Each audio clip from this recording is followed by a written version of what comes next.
Men, do you ever feel like you just can't get ahead? Like you're misunderstood? Like you have no one to talk to that truly hears you?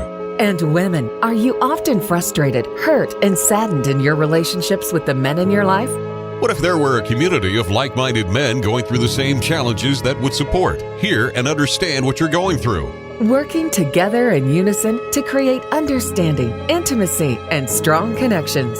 That's the Way of the Illuminated Warrior. Way of the Illuminated Warrior Talk Show is a forum of candid conversations for men and women about men. Heard every Thursday at 7 a.m. and 7 p.m. Eastern Time on Dream Vision 7 Radio Network.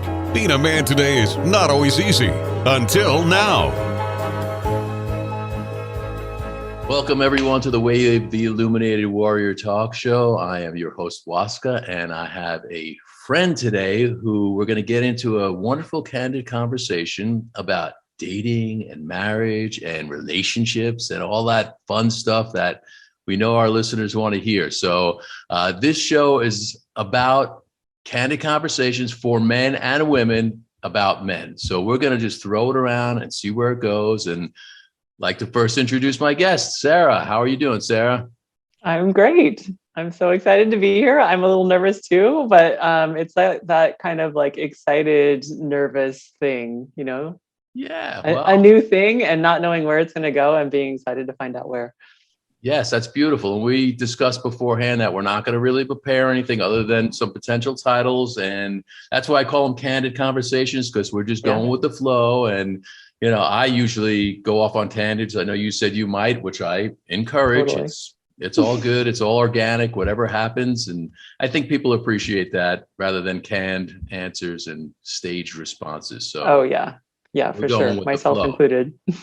Yes. So, and I've mentioned this on the show before. The show is for everybody. I primarily talk about and converse with people on heterosexual relationships, but I think the information that comes out and the perspectives and the insights really could be beneficial to everybody, because I have been in heterosexual relationships. That's really all I know. And you could talk about your relationships as much or as little as you want to. And again, hopefully the listeners will benefit from whatever the information we have to share. And we encourage people to chime in with emails and questions and things like that when something comes up of interest. So let's dive right in. Okay, here we go. All right. So let's start off with the dating. Okay. So some things that you kind of brought into the light that you thought we might discuss would be like online dating and dating in general. Dating is very, very different these days than it has been like when I was younger a few decades ago, and certainly very different than the generation before, from, you know, my parents, your parents. I mean, back then it was basically like you either got set up on a date. If you like the person, it's like, all right, well, you know, we want to sleep together, so let's get married. Well, maybe that was kind of a little harsh, but I'm sure in some situations that might be true. But I think there's a lot more. I don't want to say complications now, but with the internet and all, it's definitely not as simple as just meeting somebody or being introduced to somebody. So, what's your experience as far as like with online dating? Very little. I would actually, you know, as you're talking about these changes in dating, like I think even just in the last year with the pandemic, I mean, I haven't been dating at all, you know, because of the pandemic, basically.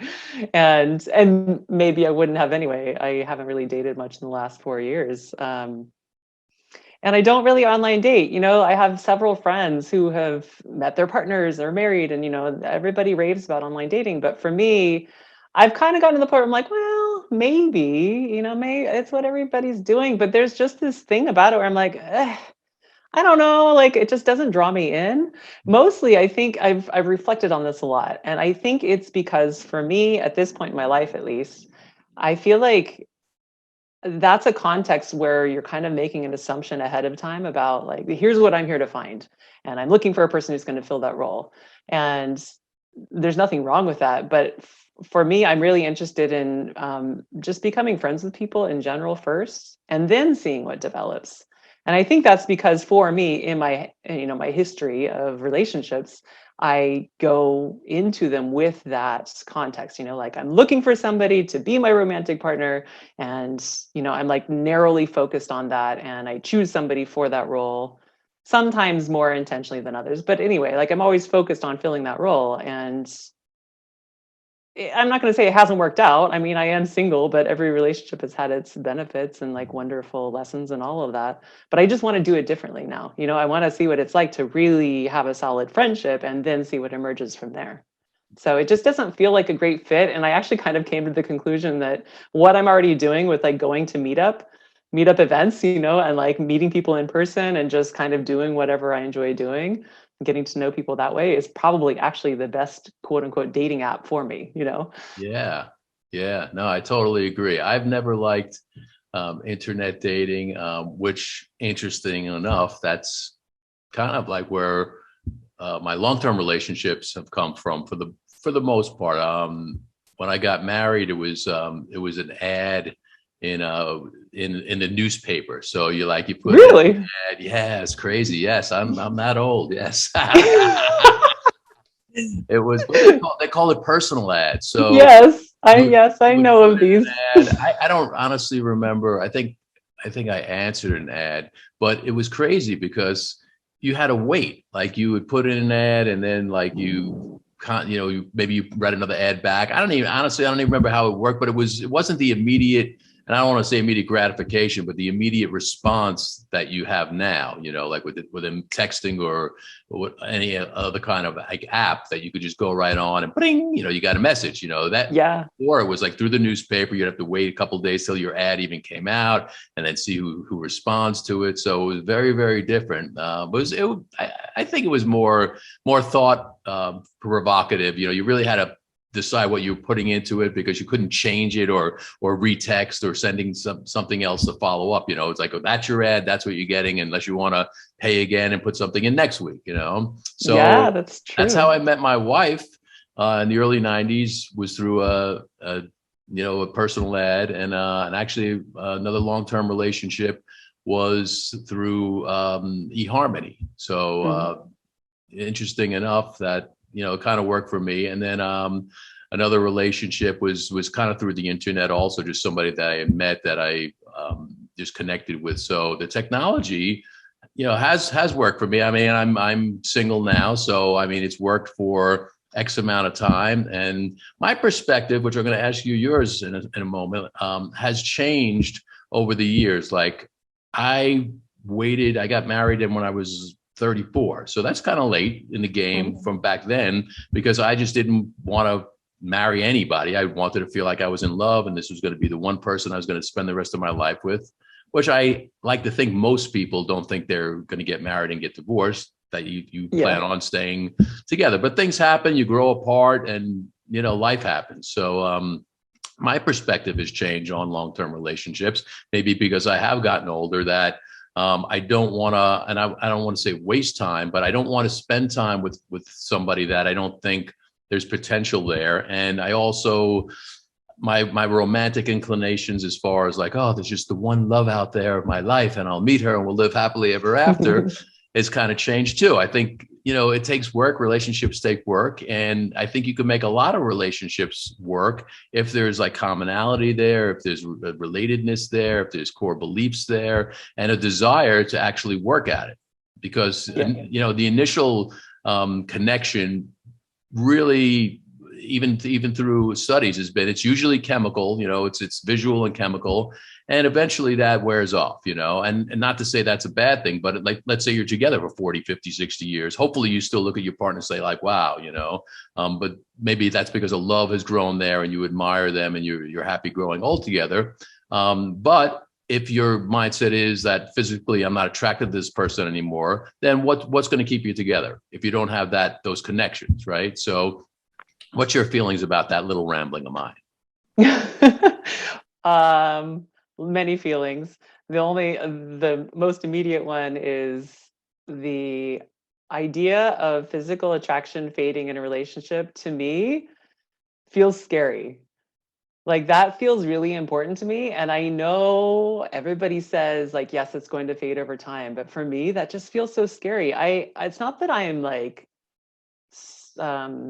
shallow in, I have very deep relationships with people, but there is something about like, I want to be physically attracted to the person I'm with. Like you know, want to like have sex with them and like be attracted to them and all of these things. And my longest relationship ever has been like 2 years. So I haven't had a super long relationship. And well, I mean, even in those 2 years, I've experienced that going away. And I don't know if for myself, I don't know if it's possible to sustain it like for longer than say the first year or whatever, because I haven't experienced it and I want it, but I don't know. I'm a little afraid of like what happens when it goes away. Like in my experience, things get rocky when it goes away.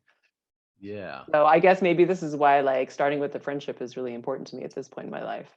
Yeah, I think that's really wise. And that's pretty much what I've always done also, because at least you have a foundation for something, So, and friends, I have friends like my childhood friends, from like over 40 years, so there's definitely something to be said about that. And I'm generalizing just from my experience and what I've heard and read that it fades. I don't think it has to. I think when there's that true connection and you really love somebody, because love is a big part of it. There's a difference between love and attraction and lust and even romantic love.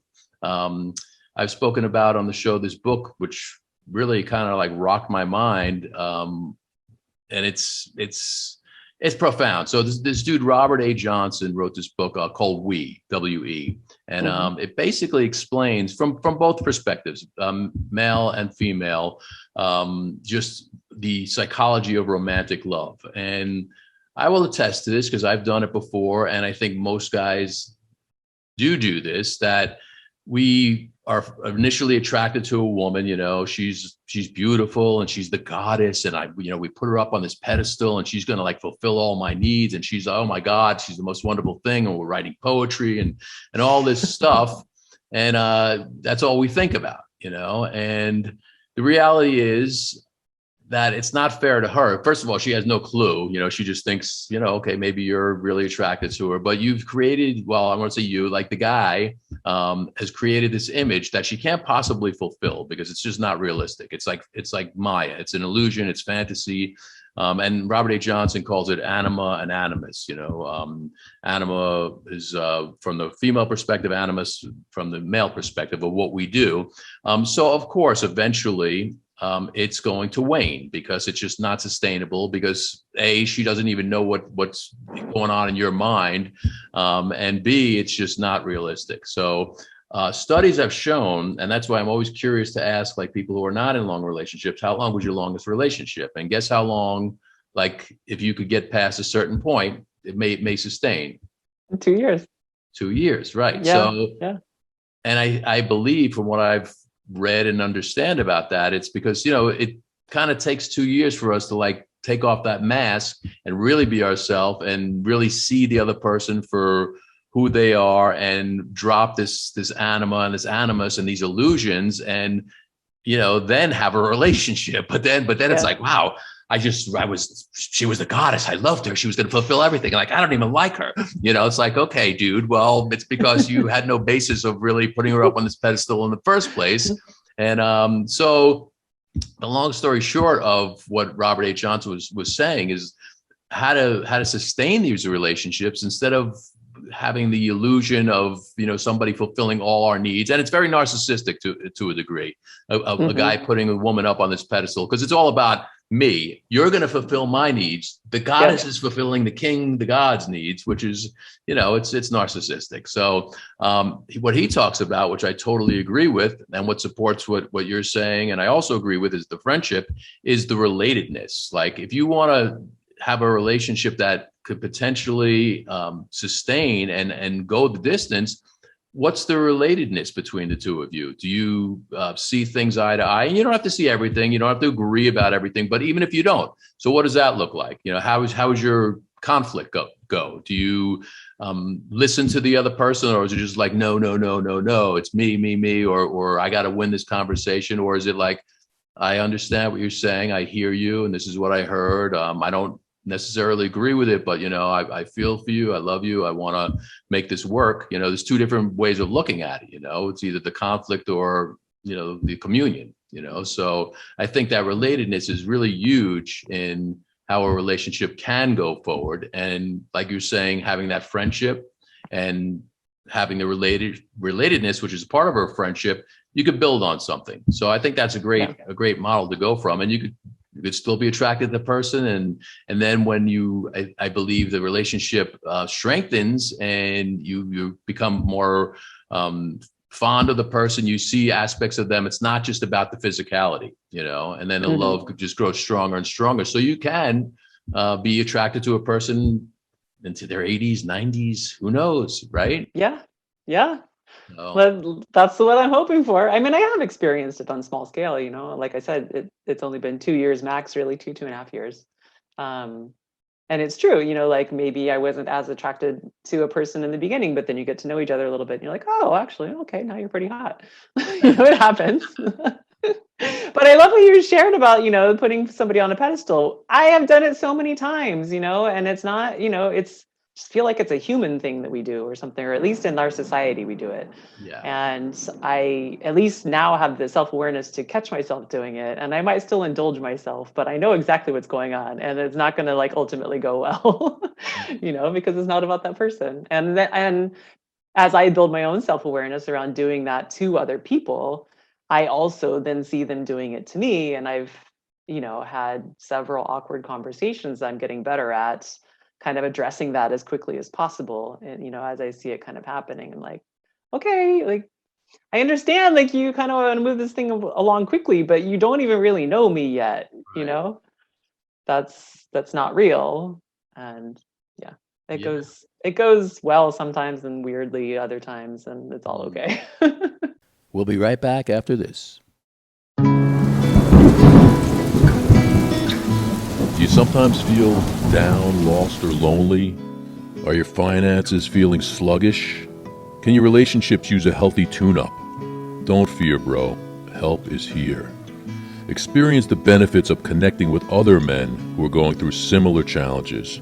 Be supported in our safe, sacred, and inspiring monthly telecircle with the Brotherhood of the Illuminated Warriors. Connect with Waska for one-on-one mentoring with the first session completely free. What have you got to lose? Check out illuminatedwarrior.com or send an email to Waska at illuminatedwarrior.com. You're invited to step up your game and join us. You'll be glad you did. And with the online dating thing, as opposed to like meeting in person, I think that's so much harder. I never really liked the online dating thing. And I remember going on one date after I think it was over a year, because I remember they recommend don't date until you're divorced at least a year. So it was maybe like a year and a half. So I'm like, all right, I set up dates and I just like always cancel. I was like, I can't do this. I wanted to, but like, I couldn't do it. And then I remember I went out with somebody and, of course, like we're talking about, I want to be attractive to the person. She was very attractive in her profile and she was attractive in person, but she was like probably 70 pounds heavier. Which I would have been cool with, but like, and I said to her, because the elephant was in the room, I'm like, why did you post pictures of you? You don't really even look like that. So, not to be superficial, but of course, we're all looking for the full package, let's say, and you want to be attracted to somebody. I said, I'm cool with that. But to me, it's kind of like lying. The first thing, it's like the initial introductions, like just be you. You don't have to pretend to be something else, especially if you're going to physically meet the person. Like, did you think I wouldn't notice? Right. So that was like a shock to me. I'm like, wow. I'm like, this isn't even like truth. This is like just playing a game here, which people told me. So I'm like, okay, that's it. I can't do this. That reminds me of a relationship I had. This is years ago, where excuse me, we met out dancing one night. Hit it off. Like, actually, this is a few months into our relationship. It came time for his birthday, and he had told me when he met me that he was 40. It comes time for his birthday. I'm like, oh, I'm going to get you cake, la, la, la. And then it comes out that really he's turning 43. And I was just like, what? First of all, I mean, there was like a maybe 12-year difference between us. So he was, I don't know. First of all, I'm like, if you're going to lie, go bigger than 3 years, He could have pulled it off, you looked young. But also like just that tiny lie, like all of a sudden I was like, well, what else can I not trust here? Like that was so silly. And ultimately he was a trustworthy guy, but it really like was something, this tiny thing that became this sort of big hurdle. And it was so just silly. I'm like, so what? You're turning 43, like big deal, So that's a huge aspect of relationships, which for me, it's the first one is trust. Like if you don't have trust, I don't see how a relationship is ever going to flourish or last. I just don't see that happening. What would you say is like your top one or two things that are like must-haves? Yeah, trust is definitely huge. I feel like I try as much as possible to be very transparent, probably for a lot of people a little too transparent, but that's just who I am. And I just feel like the more that you can like be totally open, the more you can trust each other. And I'm not saying like in month one, you've got to tell your whole life story and you have to completely like be open. I mean, I am learning as I age, like there's something to a little bit of mystery, like having a little bit of mystery in a relationship is okay, but that doesn't mean lying, So trust is definitely huge for me. And I think also, again, as I age and like learn more about who I am, having somebody who can communicate, that's part of trust too, I think, is like, being able to communicate well, but also like have our own spaces within the relationship. Like you do your thing, I'm going to do my thing, and we don't need to be together all the time. I actually now, like, I'm in my 40s now and I want to have a tiny home. And my ideal has become, 15 years ago, I never would have thought this. But now I'm like, I want my own tiny home and I want my partner to have his own tiny home. And I want to live next to each other or close to each other and see each other a lot, but I want my own space, Could be an adjoining door, you have a secret knock. Okay, you can come in, Yeah. I mean, that's my ideal right now. Who knows? I could be totally like blindsided and, discover something completely different. But right now it sounds really great, Yeah, I totally agree with that. I was in a relationship where it got to the point of I felt smothered because there wasn't trust there, which I was delusional thinking that I could just, as long as I'm trustworthy, eventually it's going to become apparent that you could trust me. So that was, really strike two right there, just without the trust. But not having that personal space, like anytime I would want to go out with my friends, it was an issue, and I totally agree with you. Like the autonomy of having your own space, just to, if you want to just go out and work out or do yoga or just walk in the park or just be alone, I think is really, really important and critical for your own mindset and well-being. And also to be with your friends, if you want to do that. And obviously then when you come together, just be totally present, which is another one of my things, is like presence. So when you're with your partner, just totally be there, not in your mind anywhere else. And you could do that because you got whatever else you had to out of your system, so to speak. You had your personal time, you had your friend time, you did your work, and now you come together. Now you could talk about these things and relate to each other and spend that quality time together, rather than being together all the time thinking like, oh, I sure wish I was, doing this or doing that. And it's not healthy. So I totally agree with that, which leads into the second thing you said, which again, totally concur, is communication. Without good communication, again, it's very hard to relate to each other, and listening is huge in communication. Most of us talk too much, and don't listen to the other person, or like interrupt or interject. And it's just really key, I found, in relationships to just listen, because that's what women do. Like they commiserate with each other, listen to each other. Guys like to listen and be like, okay, this is what you need to do. Like, and I tell guys all the time, because once I realized this, like, oh my God, this is the greatest thing since sliced bread, wherever that saying came from. But all she wants you to do is listen to her, dude. She doesn't want you to fix anything. She doesn't want you to tell her what to do. She's not asking for your advice even.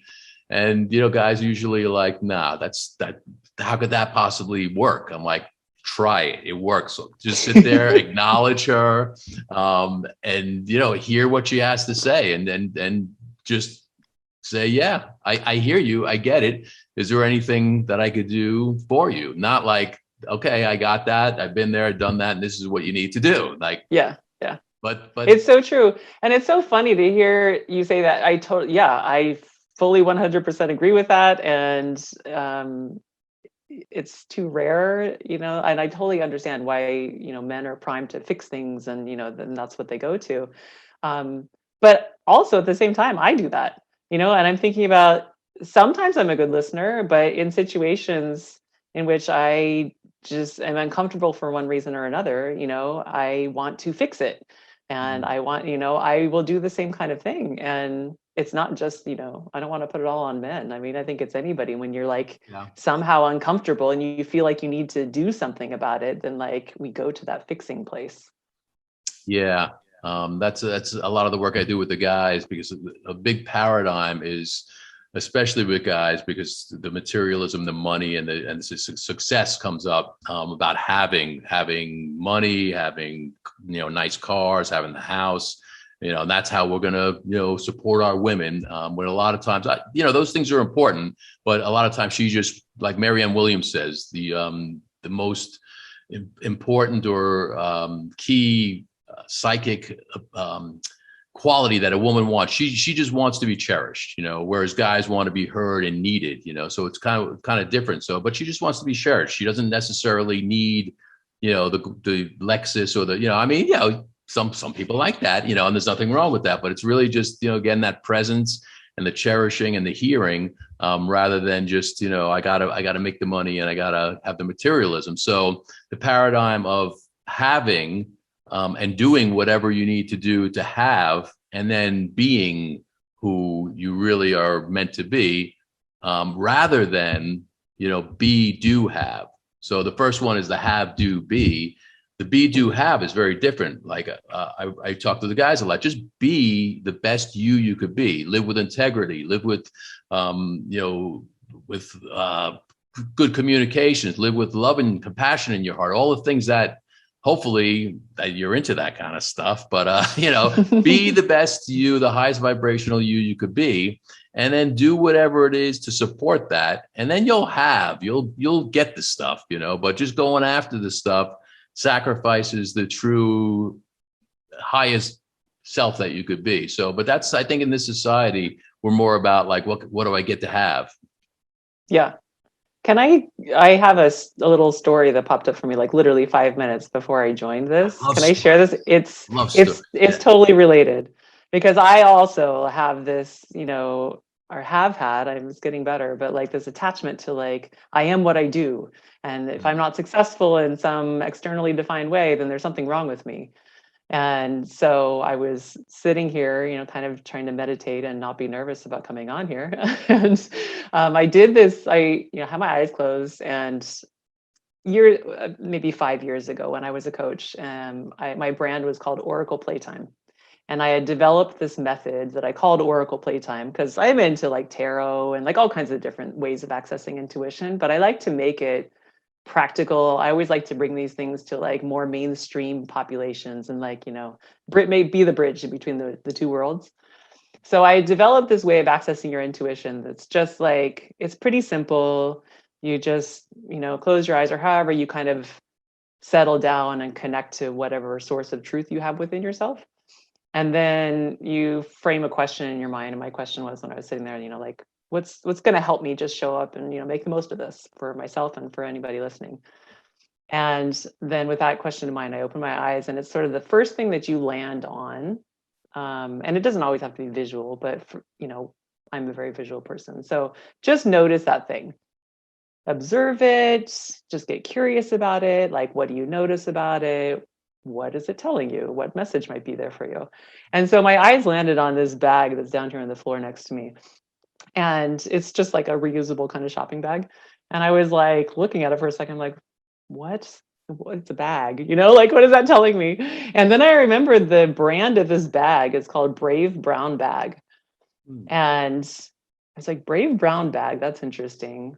Like, a brown bag is just the most mundane, plain throwaway kind of thing, right? You know, and yet this thing is called Brave Brown Bag. Like, the message to me was like, you can feel like the most plain whatever, you have nothing to offer, and still make the choice to be brave, and maybe even in allowing yourself to be just like, whatever, I don't even know what I am, I'm just a brown bag vessel, I don't even know what I'm supposed to hold. you know Even just like being in that space and allowing yourself to kind of be in this uncertainty is brave in itself.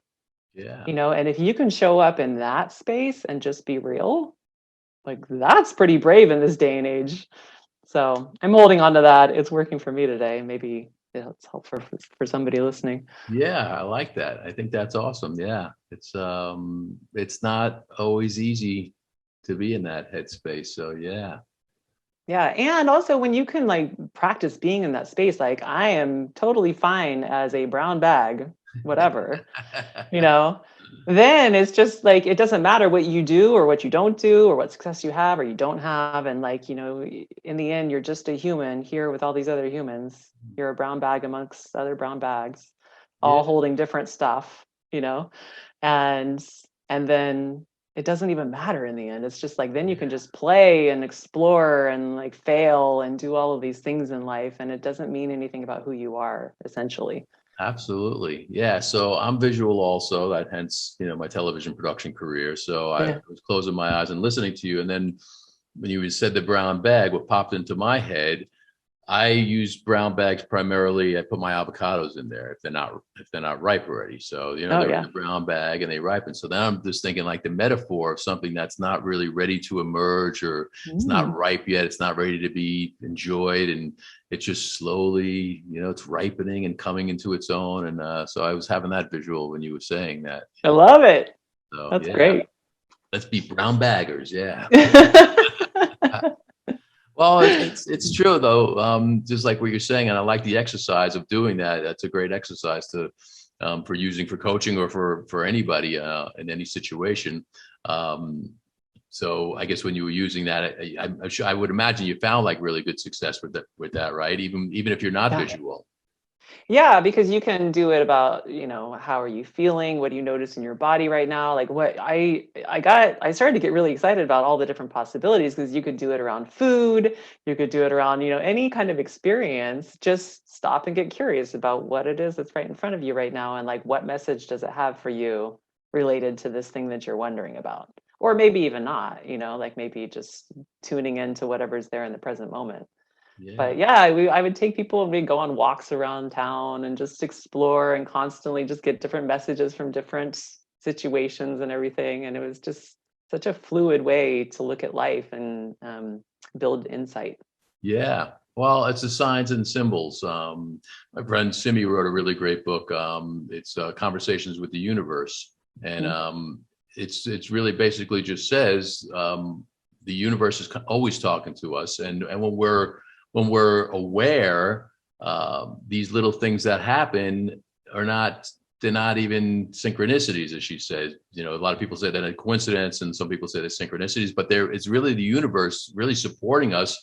And when you look at these signs and symbols and synchronicities, if you want to call them that, they're messages, and we could tap into that. It's very similar to what you're saying, and it goes along with the presence of mind and the presence of being, and just being right here, right now. And when you're in that paper bag, hey, what's going on, right? Really, like, but it's almost like meditation, because again, being visual, I'm thinking like you're in the paper bag. It's like they call it like stopping the world. Like when you're doing meditation, just stop the world. Let's be here now. Let the monkey mind just leave your head.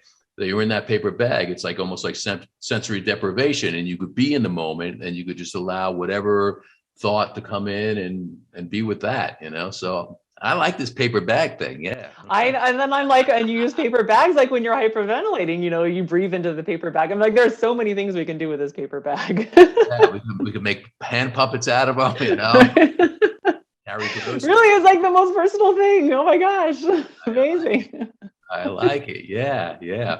So how do we integrate the paper bag into our relationships? That's the question. Oh, let's see. How do we help those relationships, the communication, the connectedness, the, relatedness? Where does that paper bag come in? How about this as an experiment? So, well, of course, it defeats the purpose of the original physical connection. But what if you met somebody, you were in a room, and maybe it was kind of like that speed dating thing, but it doesn't have to be a speed dating thing. But there's multiple people, and you all have bags over your head. So you sit at the tables, and you talk to each other, and you see where is the connection. I always think that would be very interesting because, and I'm guilty of it too. Like I've looked online, profiles and stuff, and it's kind of like I've caught myself. I'm like, you know what? That's really pathetic. I'm like, I like this person because I'm more physically attracted to her, but like I didn't even read her profile where I just read this other one, and I can relate to her, but like I'm not physically attracted. So that speaks to like the dynamic of where guys' heads are, and women's. I do too. Yeah. This is why I can't trust myself online dating. Like I don't know what it's like to be in that person's energy or know them or. Yeah. Well, for me anyway, with that experience, I'm looking for a happy balance because I know just going with the physical, that's just not, it's egotistical for one thing, and it's not generally going to be sustainable. So I think the physicality part, the connection, the attraction is very important, but not as important as the relatedness and really having the commonalities and wanting to be with the person. So that's the first question. Do you want to be with this person with a bag over your head? Yeah. I like it. Maybe there's a future here. Can you spend a whole day with this person when you both have paper bags over your head? No. That would be a really interesting. Are you saying everybody has paper bags on their head? Well, because then everybody else gets to enjoy the two of you having paper bags over your head. So it's a social experiment. You're going out. Because if everybody can't see, then it's an entirely different event. Because then you've got to like feel your way around too. Yes, that's a whole nother story. Yeah, I mean, I don't know if you want to take it that far. You don't have the injuries, the paper bags bleeding out. I mean, fell down. It could get really interesting. It could be, yeah. So, well, this is how we take it up to the next level with dating. Because otherwise, it's just do I get a thumbs up, a like, whatever the heck, So. Yeah. You know what else I thought would be really interesting? I've never actually tried this with anybody, and I don't know that it's necessarily like a first date kind of thing to do, but it could be. It'd be really interesting. Like, what would it be like to spend a whole day with somebody and not talk? Especially when you don't know them very well. What's that like? Like, how do you communicate through not using any words? As you get to know each other. I think that'd be fascinating. We'll be right back after this. Do you sometimes feel down, lost, or lonely? Are your finances feeling sluggish? Can your relationships use a healthy tune-up? Don't fear, bro. Help is here. Experience the benefits of connecting with other men who are going through similar challenges. Be supported in our safe, sacred, and inspiring monthly telecircle with the Brotherhood of the Illuminated Warriors. Connect with Waska for one-on-one mentoring with the first session completely free. What have you got to lose? Check out ILLUMINATEDWarrior.com or send an email to waska@ILLUMINATEDWarrior.com. You're invited to step up your game and join us. You'll be glad you did. I love that you brought that up. One of the people that I interviewed, we were talking about something similar to that, just the silence. Like how many times, especially a person you don't know, but even people that that you don't have anything to say, or you just want silence, and this other person is obviously not really comfortable with that, which a lot of people aren't. Like, why can't we just sit here and, we don't have to look at each other in the eyes, or but why can't there just be silence? You know, because a lot of people are not comfortable with that, and they want to fill the space, you know, like Mhm. that's Yeah. a big thing. Yeah, when you can really just be silent with somebody, like you can discover a lot. I imagine if you spent a whole day with somebody new and not, just in silence, and maybe you go do things and whatever, you probably would get to know that person more quickly than if you were talking Yeah. Yeah. in ways that are really meaningful. I believe so. Yeah. Because you'd need to be more observant of what they're doing, you know, how they're interacting to Hmm. communicate in a different way. Yeah, that would be pretty cool. So we got the brown paper bag effect. We've got the silent Silent conversation. treatment. Okay, yeah. Silent treatment sounds a little bit, you know, like I had two bags on, so I'm getting punished for no. Yeah. Well, it's interesting because I speak to a lot of people like in the community also, like we talk about dating and all, and for the most part, it's not really working. The online dating thing is not necessarily working. So this could be really good. Some new ways of communicating and connectedness, you know?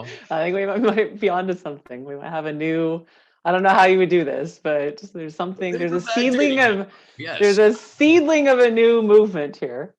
Well, there's a new meaning for B.Y.O.B. Bring your own bag. Yeah. But yeah, I mean, these are things we normally don't do. And I think just looking at my own relationships and relationships of my friend and just in general, I think a big thing is, especially when we're younger, like when you go to get married and all, like we're pretty much like maybe modeling what we saw with our parents or relatives or things like that. Like, do we really like ask the questions that ultimately, you know, form the fractures in the relationship? Like I talk to my friends, I'm like, how'd you not ask that? You know, like one of the clients that I'm working with, they're together for, I think it was about 4 years, and they're still like arguing about having a baby. You know, I'm like, why didn't you have that conversation before you got married? That's That's not a like big a one. little thing. That's a huge thing. And, you know, it did go back to like, well, you know, she was smoking hot and, you know, she probably felt the same thing about him. And it was very physical Yeah. for a long time. And it's like, okay, well, I want to have a baby. I'm not having a baby.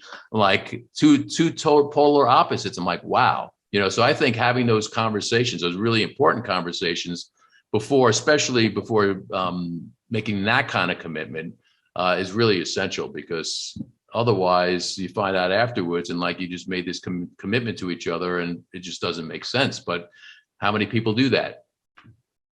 Oh, yeah. Yeah. I think a lot. Can you see in hindsight in your own relationships, like the questions that you would have wanted to ask now that you know? Yes. I start doing that more now. Like it's so interesting. I mean, I feel like I should really know myself better being alive and being in multiple relationships, but yet I'm still learning.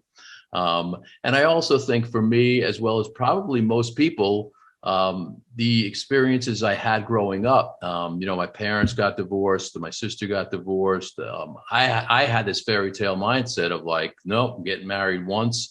So things just kind of changed and mutated as it went along. And there's no guidebook really for it. You know, it's like what you see, what you think is the way to go, what media that you've been exposed to. And I don't remember anybody saying, oh, well, sit down with her and, you know, ask her these questions, you know. It's just like, no, this seems like a good fit. Let's go for it, you know. So yeah, I think that I've definitely learned more along the way. And I'm a big thing for me is like, you know me, I get a little kooky sometimes. I don't edit myself. So a lot of times I just say whatever comes out. And sometimes I'm like, oh my God, I can't believe I just said that. You know, sometimes it's not what I would like to say, but you can't take it back. I've gotten better with that as far as like what comes out of my mouth. But also I realized, you know what, that's me. And if somebody doesn't like that, I'd rather find out right in the beginning. Because I'm really not going to be able to change that aspect. You know, I'll edit that now. I don't want to change that aspect. I like that part about me. That's great. And if people don't like it, I respect that. Then we just won't, you know, be in that type of relationship. And I tried to change my way of being because somebody didn't like it. And I'm like, no, this is not cool. You know, how am I going to be in this relationship with? And it was exactly what I was talking about before. Like, she was smoking hot. Okay. And I wanted this relationship. And afterwards I was like, dude, what are you doing? Like, we don't even have that connection, really. You were just going after the physicality. So I've grown up since then. I like to think so, at least. And I ask more questions that make more sense. And it's not, again, the physical connection is important, but it's not the most important thing to me. So I ask more questions, and I be myself, just trying to find out like who the other person is, and if they genuinely like who I am. And if not, that's okay, you know, but I've got to be me. You know? We all do. I think In the end, like it's horrible to be in a relationship when you know, in which you feel you can't be yourself fully, you know, like that's the worst feeling. And ultimately, like you're going to get there if you're not being yourself from the get-go. So you might as well just do it from the beginning. I remember, you know what, I came home, I think 7th grade, from a dance, and I was like at that awkward stage where like I was taller than all the boys, and like I was super smart, and like you know, nobody, I mean, maybe boys did like me, but like I wasn't getting any attention, whatever. I just came home from this dance, like kind of bummed. And my dad sat me down and had this conversation saying, you know, like, it's just a phase in your life. It's going to change, but like you know, just be you, you know, you're already wonderful. And my dad's not very expressive, so this is like a big deal. And it still sticks with me. I mean, at the time I didn't really fully absorb it, you know, because I still had to go through that awkward teenage phase, but it's so true. It's still very true now. Yeah. That's wise words, you know, father to daughter. And I think things have changed also. I really fully believe both men and women, as well as maybe other genders, I don't know. It's confusing times. I don't think people necessarily really have the picture of what is healthy anymore. You know, I personally, I think the media and the internet, you know, all the social media stuff, I don't think it's healthy for relationships. I think it's the anti, you know, being social. I think if we just spend time with each other and get to know each other and just if we can, as soon as we can, like just drop the acts. I mean, we all wear masks. I mean, we do. But as soon as we can, just take the mask off and be vulnerable. And, you know, like you said, whatever's going to happen is going to happen anyway.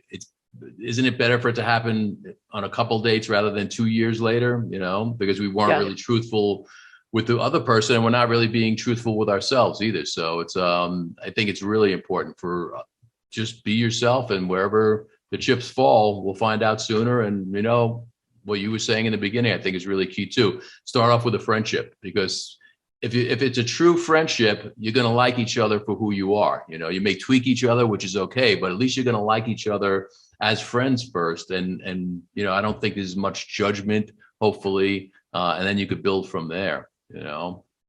Yeah.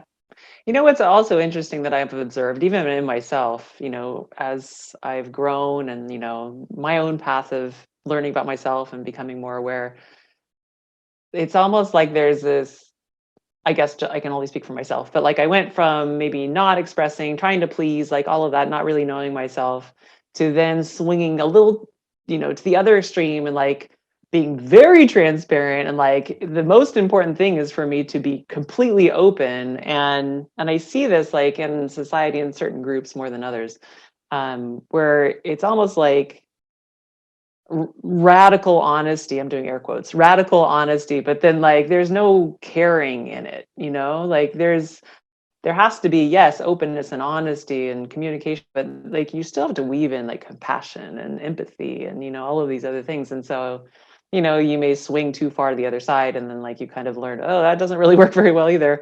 And you know, learn to integrate or kind of swing back to a healthier position.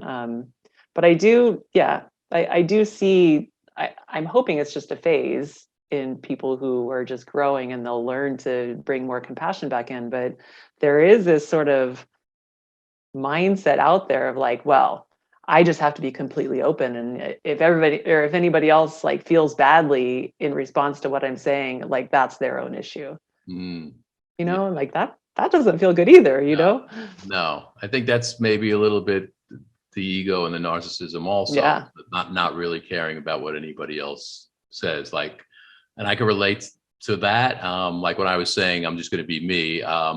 The caveat is like I speak my truth, but it was interesting when I was telling my boys about that. We were doing the chakra system. So we got up to the throat chakra, the Vishuddha. I'm like, okay, well, we speak our truth as part of it, you know, and they were speaking their truth. I'm like, so I had to add the caveat. We speak our truth with compassion. Okay. We don't just say whatever we want because it's our truth, air quotes, you know, so, but it's a learning process, I think, all around. Yeah. Yeah. Yeah. I don't want to like, you know, demonize that phase, you know, because I think you go through it and you learn, oh yeah, that doesn't feel good either. But to get to the point where you haven't expressed yourself at all, you know, to at least like start to be open and like really transparent, it's, you know, it's part of growing. Absolutely. Well, there's a saying, emotions buried alive never die. So I think it's very important to get it out, again, the most compassionate way you can, because otherwise it may come out like non-compassionately when it really erupts. So and you know, it's postponing the inevitable when we keep things in and we don't communicate with our partners, because inevitably it creates resentments, and that's not good either. So communication is really key. So coming full circle, what would you like to leave with our listeners? Your pearls of wisdom, your draw from that coaching, Sarah, from your infinite wisdom. What's the big lesson that you took away? Like, how about this? I love this question. If you were going to give the younger Sarah, the younger you, a little bit of your wisdom on relationships, what would you tell her? Oh man, kind of depends on how young. Well, pick any age. It's really the wise Sarah now, the experienced Sarah, the one who's gleaned some knowledge and from her experiences. What would you tell a younger you that was going through a tough time? I have something. I would go back to the 20s version of myself, so half of my life ago, and you know, acknowledge that I had a timeline that I thought was going to work out, but you know, just also say, you know, there's more. You know, it's going to be a bigger adventure than that. You can drop the timeline. Maybe you can still be attached to it if you want to, but like, don't be so attached to it that you cause yourself a lot of grief, because at least in this lifetime, it didn't work the way that I thought it would. And I'm glad at this point that it didn't. Yeah, that's beautiful. That's a great realization and an acceptance. So I like that. Yeah. Excellent. Well, our time together went very, very quickly. I appreciate your presence. We talked about some really great things, the communication and the, you know, relatedness and everything that could definitely form a good relationship. So hopefully the viewers and listeners got something out of this, and you know, maybe we'll do this again. And endless things to talk about always. Absolutely. So I usually end the show with like, you know, until next time, you know, illuminate your path with loving kindness. But I'm going to say, until next time, B.Y.O.B. Perfect. Right? Be your own bag. Yes, I like that. I like that. So, well, my friend, until next time, namaste. Namaste. Thank you. Visit IlluminatedWarrior.com if you'd like to go deeper and find out more about what's available within the Illuminated Warrior Men's Transformational Community. Tune in next time for more candid conversations for men and women about men on the Way of the Illuminated Warrior Talk Show every Thursday at 7 a.m. and 7 p.m. Eastern Time on Dream Vision 7 Radio Network. Until next time, illuminate your path with loving kindness.